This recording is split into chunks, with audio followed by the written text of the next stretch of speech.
Hey, Mauricio coming with you guys live once again, and today we're going to be going over uptrend structure, okay, in the charts. So how do you identify uptrend structure in the charts? Now, there's one thing that you got to take into consideration when you're looking at structure, okay? You want to look at the overall structure, so therefore, the overall structure I look for is the H4 time frame, okay? Right now, I'm currently on the H1 time frame. We can see there's a lot of movement, there's a lot of candles, there's not anything precise, okay? But we can see it's an uptrend right now currently on this area right here.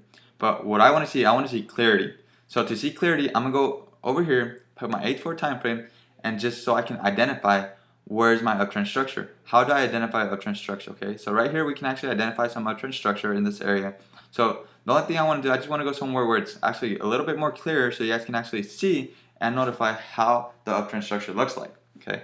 So one thing I take in consideration, you always want to label it, you always want to do your little drawings on the chart just so you can identify how the uptrend structure looks like, okay? So we can actually see that the market's going up, it's going down, it's going up, it's going down, it's going up and down, and so on, okay? So what's happening in the market? The market's actually creating a uptrend structure, okay? Now, just like I told you guys on the last video, you guys want to be able to identify what are your higher highs and your higher lows, okay? Due to the fact that it's an uptrend structure, you want to name them higher highs and higher lows. You want to put the word high in front of the next word, okay? So put the word higher in front of the next word. So therefore, right here in this area, we know it's an uptrend structure, so therefore, right here, this would be a higher high, this right here would be a higher high, and this right here would be also a higher high.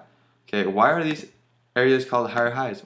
Real simple, because this high point is higher than this one. This high point is higher than this one, okay?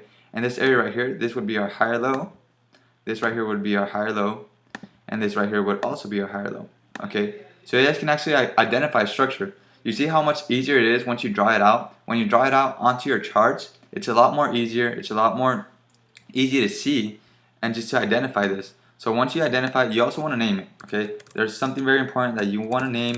What are your higher highs and your higher lows? You always want to name this, okay? It's just going to help you out in the process of how to identify these areas. So I'm going to do higher highs and higher lows, okay? So what I'm doing right now, higher highs and higher lows. I put this area right here. Why do I put it right here? Because this higher point, which is this low point, is higher than the previous higher low, okay? This right here, this high point is higher than the previous high, okay? So the only thing I'm going to do, I'm just going to clone it and just put the next one. If you guys want to clone, you guys just, all you got to do is right click and then go right here on clone and you'll get another one, okay? It will make it a lot faster, a lot easier. So same thing right here, higher low, I'm going to clone it. Once I clone, go right here. Next thing again, clone, right here. So now we're able to identify uptrend structure. We're able to identify what are higher highs, what are higher lows. Higher highs, higher lows, higher highs and higher lows.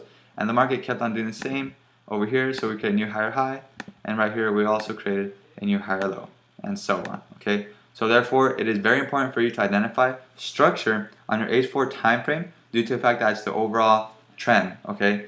It's a trend that's going to help you identify if we're going to be buying or selling. Now, one thing is very important, if you're on an uptrend structure, you only want to buy, you don't want to sell, okay? So you're going to wait, if it's on a retracement, if it's going down, you want to wait for that retracement. Now, we're going to be talking more about retracements on the following videos, but for now, we want to know how to identify what is a higher low and what is a higher high, how to identify uptrend structure, which is a bullish structure, okay? And once we know how to identify a bullish structure, we'll be able to identify our Fibonacci's, we'll be able to put our Fibonacci's, our price action, and so on, but those we're going to be looking more in the future with the following videos. So for now, this is how you identify your uptrend structure, which is higher highs and higher lows. So therefore, I'll see you guys in the next video once you guys can identify higher lows and higher highs on lower time frames like H1. Okay, see you guys on the next video.